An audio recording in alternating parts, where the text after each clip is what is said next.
ত্রয়োদশ জাতীয় সংসদ নির্বাচনকে বিশ্বের প্রথম জেনজি প্রভাবিত নির্বাচন বলছে ব্রিটিশ বার্তা সংস্থা রয়টার্স।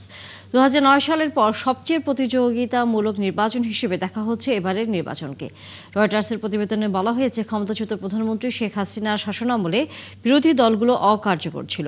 তবে এবার পরিস্থিতি পুরোপুরি ভিন্ন। রয়টার্স বলছে, বিএনপি জয়ী হবে বলে ব্যাপকভাবে প্রত্যাশা করছে দলটির নেতাকর্মীরা। তবে শক্ত চ্যালেঞ্জ হয়ে উঠতে পারে ইসলামপন্থী দল জামায়াতে ইসলামী। ওরিসুল ইসলামের প্রতিবেদনে বিস্তারিত। আর মাত্র দুদিন পরেই ত্রয়োদশ জাতীয় সংসদ নির্বাচন। 12 ফেব্রুয়ারি ভোট দেবেন ভোটাররা। এবারের নির্বাচন নিয়ে দেশের মানুষের আগ্রহের শেষ নেই, কারণ 2024 সালের 5ই আগস্ট শেখ হাসিনা সরকার ক্ষমতাচ্যুত হওয়ার পর এই প্রথম নির্বাচন হচ্ছে।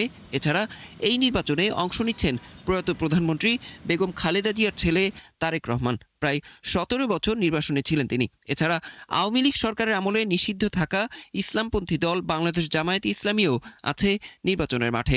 বাংলাদেশে এই প্রথম বার্জার 1 কোটি মালসেন, 1 কোটে পারফেকশন। রয়টার্সের বিশ্লেষণ বলছে, বাংলাদেশের বিভিন্ন এলাকায় চোখে পড়ছে পরিবর্তনের ছাপ। রাস্তার মোড়ে মোড়ে ঝুলছে বিএনপির ধানের শীষ আর জামায়াতের দাড়িপাল্লা প্রতীকের ব্যানার। একসময় এককভাবে আওয়ামী লীগের নৌকা প্রতীকের একচেটিয়া দখল ছিল নির্বাচন। এবার সেখানে ভিন্ন রং।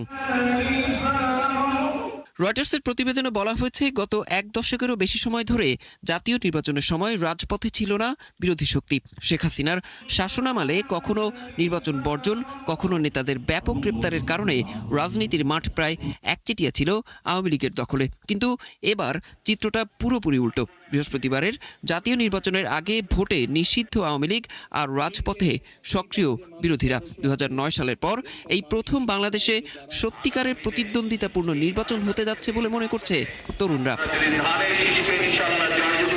রয়টার্সের প্রতিবেদনে আরও বলা হয়েছে, আসন্ন এই নির্বাচনে বিএনপি জয়ী হবে বলে ব্যাপকভাবে প্রত্যাশা করছে দলটির নেতাকর্মীরা। বিএনপির চেয়ারম্যান তারেক রহমান রয়টার্সকে জানিয়েছেন, সরকার গঠনের মতো সংখ্যাগরিষ্ঠতা পাওয়ার ব্যাপারে আত্মবিশ্বাসী তিনি। তবে বিশ্লেষকরা বলছেন, সেই জয়ের পথে একটি শক্তিশালী চ্যালেঞ্জ হয়ে উঠতে পারে জামায়াতে ইসলামী। তাদের সাথে জোট বেঁধেছে তরুণদের রাজনৈতিক দল এনসিপি।